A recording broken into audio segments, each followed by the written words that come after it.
Hello friend, TP study में आपका स्वागत है। आज हम देखेंगे एडीओ से संबंधित कुछ महत्वपूर्ण एमसीक्यू।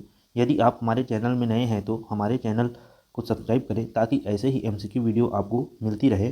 चलिए देखते हैं आज का टॉपिक। आज का टॉपिक है जल ग्रहण प्रबंधन, उद्देश्य एवं योजनाएँ।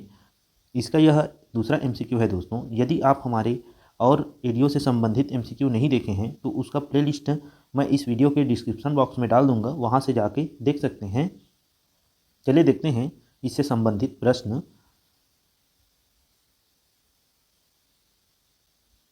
देखते हैं प्रश्न नंबर पहला, जल ग्रहण प्रबंधन में शामिल होता है। देख लेते हैं इसका ऑप्शन दोस्तों। ऑप्शन नंबर पहला, जल के स्रोतों में वृद्धि। दूसरा, लोगों तक जल की पर्याप्त मात्रा में पहुंच।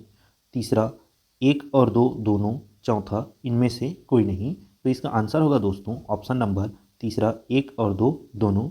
जल के स्रोतों में वृद्धि और लोगों तक जल की पर्याप्त मात्रा में पहुंच, ये जल ग्रहण प्रबंधन में शामिल होता है। तो इसका ध्यान देंगे। चलिए अगला क्वेश्चन देखते हैं। प्रश्न नंबर दूसरा, जल ग्रहण प्रबंधन के उद्देश्य हैं। देख लेते हैं दोस्तों इसको। ऑप्शन नंबर पहला, कृषि में उत्पादकता बढ़ाना। दूसरा, स्थानीय स्तर पर रोजगार के साधन उपलब्ध कराना। तीसरा, सतत विकास सुनिश्चित करना। चौथा, उपरोक्त सभी। तो इसका आंसर हो जाएगा दोस्तों ऑप्शन नंबर चौथा, उपरोक्त सभी। चलिए अगला क्वेश्चन देखते हैं। प्रश्न नंबर तीसरा, जल ग्रहण प्रबंधन के तहत कृषि आमदनी से क्या आशय है। देख लेते हैं इसका ऑप्शन नंबर पहला, जल ग्रहण क्षेत्र में भूमि के संरक्षण का उपाय करना। दूसरा, भूरक्षण को कम कर कृषि उत्पादन बढ़ाना। तीसरा, आमदनी बढ़ाना। चौथा, उपरोक्त सभी। तो इसका आंसर हो जाएगा दोस्तों ऑप्शन नंबर चौथा, उपरोक्त सभी। चलिए अगला क्वेश्चन देखते हैं। प्रश्न नंबर चौथा, जल ग्रहण प्रबंधन के अंतर्गत शामिल उद्देश्य समानता से आशय है। देखिए दोस्तों, जो उद्देश्य समानता है जल ग्रहण प्रबंधन क्षेत्र के अंतर्गत, उससे आशय है पूछा है। देख लेते हैं इसका ऑप्शन नंबर पहला, सामान्य आर्थिक विकास में संसाधनों एवं लाभान्वितों का स्तर बढ़ाना। दूसरा, क्षेत्र में रहने वाले विभिन्न समाजों के लोगों में असमानता कम करना। तीसरा, एक एवं दो दोनों। चौथा, इनमें से कोई नहीं। तो इसका आंसर हो जाएगा दोस्तों ऑप्शन नंबर तीसरा, एक एवं दो दोनों। चलिए अगला क्वेश्चन देखते हैं। प्रश्न नंबर पाँचवा, जल ग्रहण प्रबंधन के अंतर्गत सर्वेक्षण एवं परियोजना का प्रारूप कैसे तैयार किया जाता है। देखिए दोस्तों, जो जल ग्रहण प्रबंधन क्षेत्र है उसके अंतर्गत सर्वेक्षण और परियोजना का प्रारूप कैसे तैयार किया जाता है पूछा है। देख लेते हैं इसका ऑप्शन नंबर पहला, लाभान्वित किसानों के साथ विचार विमर्श कर। दूसरा, उनके अनुभवों के आधार पर। तीसरा, ग्राम पंचायत से सलाह लेकर। चौथा, ग्राम सभा से सलाह लेकर। तो इसका ऑप्शन क्या क्या दिया है देख लेते हैं दोस्तों। ऑप्शन ए पहला, ऑप्शन बी एक दो, ऑप्शन सी एक दो तीन, ऑप्शन डी एक दो तीन चार।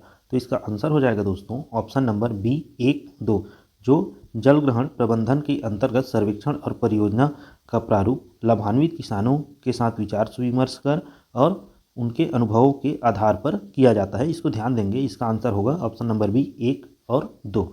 चलिए अगला क्वेश्चन देखते हैं। प्रश्न नंबर छठवां, जल ग्रहण परियोजना के क्रियान्वयन हेतु कौन सा एक आवश्यक अंग है। देख लेते हैं इसका ऑप्शन नंबर पहला, प्रशिक्षण। दूसरा, शिक्षण। तीसरा, ज्ञान अर्जन। चौथा, अनुभव। तो इसका आंसर होगा दोस्तों ऑप्शन नंबर पहला, प्रशिक्षण। अगला क्वेश्चन देखते हैं। प्रश्न नंबर सातवां, जल ग्रहण परियोजना के क्रियान्वयन हेतु किसे प्रशिक्षण दिया जाता है। देख लेते हैं इसका ऑप्शन, लाभार्थियों को। दूसरा, कार्यरत कर्मचारियों को। तीसरा, कार्यरत अधिकारियों को। चौथा, आसपास के भूमि मालिकों को। इसका ऑप्शन देख लेते हैं। ऑप्शन ए क्या बोला है। ऑप्शन ए पहला, ऑप्शन बी पहला दूसरा, ऑप्शन सी पहला दूसरा तीसरा, ऑप्शन डी पहला दूसरा तीसरा चौथा। तो इसका आंसर हो जाएगा दोस्तों ऑप्शन नंबर सी, पहला दूसरा तीसरा।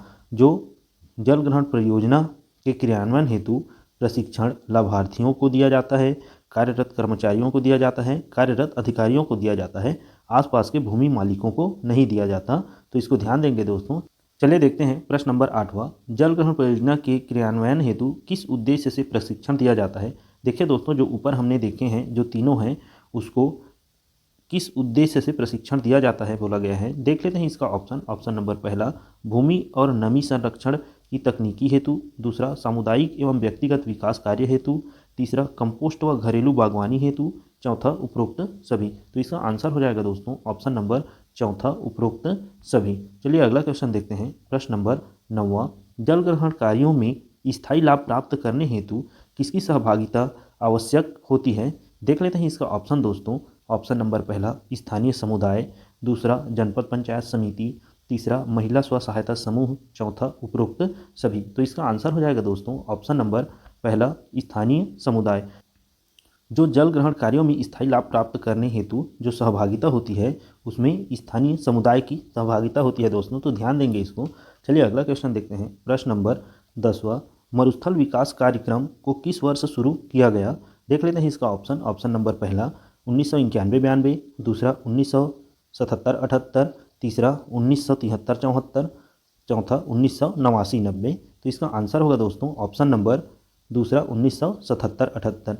जो मरुस्थल विकास कार्यक्रम है उसको 1977-78 में शुरू किया गया था, इसको ध्यान देंगे। चलिए अगला क्वेश्चन देखते हैं। प्रश्न नंबर 11वां, एकीकृत जल ग्रहण प्रबंधन कार्यक्रम में की माइक्रो वाटर शेड इकाई का क्षेत्रफल कितना है? देखिए दोस्तों, जो एकीकृत जल ग्रहण प्रबंधन कार्यक्रम है उसमें माइक्रो वाटर शेड इकाई का क्षेत्रफल कितना है पूछा गया है दोस्तों। तो देख लेते हैं इसका ऑप्शन। ऑप्शन नंबर पहला 500 हेक्टेयर, दूसरा 200 हेक्टेयर, तीसरा 1000 हेक्टेयर, चौथा 250 हेक्टेयर। तो इसका आंसर होगा दोस्तों ऑप्शन नंबर पहला 500 हेक्टेयर। चलिए अगला क्वेश्चन देखते हैं। प्रश्न नंबर 12वां, जल ग्रहण विकास कार्य स्थानीय समुदाय द्वारा स्थापित कमेटी किसके माध्यम से कराए जाते हैं? देख लेते हैं इसका ऑप्शन। ऑप्शन नंबर पहला ग्राम सभा, दूसरा ग्राम पंचायत, तीसरा जनपद पंचायत, चौथा जिला पंचायत। तो इसका आंसर होगा दोस्तों ऑप्शन नंबर दूसरा ग्राम पंचायत। चलिए अगला क्वेश्चन देखते हैं। प्रश्न नंबर 13वां, एकीकृत वाटरशेड विकास कार्यक्रम कहाँ लागू किया जा रहा है? देख लेते हैं इसका ऑप्शन। ऑप्शन नंबर पहला सभी राज्यों में, दूसरा उत्तर पूर्वी राज्यों में, तीसरा 1 एवं 2 दोनों, चौथा इनमें से कोई नहीं। तो इसका आंसर होगा दोस्तों ऑप्शन नंबर पहला सभी राज्यों में। चलिए अगला क्वेश्चन देखते हैं। प्रश्न नंबर 14, सूखा संभावित क्षेत्र कार्यक्रम किस प्रकार की योजना है? देख लेते हैं इसका ऑप्शन। ऑप्शन नंबर पहला केंद्र प्रायोजित, दूसरा राज्य प्रायोजित, तीसरा 1 एवं 2 दोनों, चौथा इनमें से कोई नहीं। तो इसका आंसर होगा दोस्तों ऑप्शन नंबर पहला केंद्र प्रायोजित। जो सूखा प्रभावित क्षेत्र कार्यक्रम योजना जो है वह केंद्र प्रायोजित योजना है दोस्तों, यह केंद्र द्वारा संचालित किया जाता है, इसको ध्यान देंगे। चलिए अगला क्वेश्चन देखते हैं। प्रश्न नंबर 15 और यह अंतिम क्वेश्चन है दोस्तों, तो इसको ध्यान देंगे।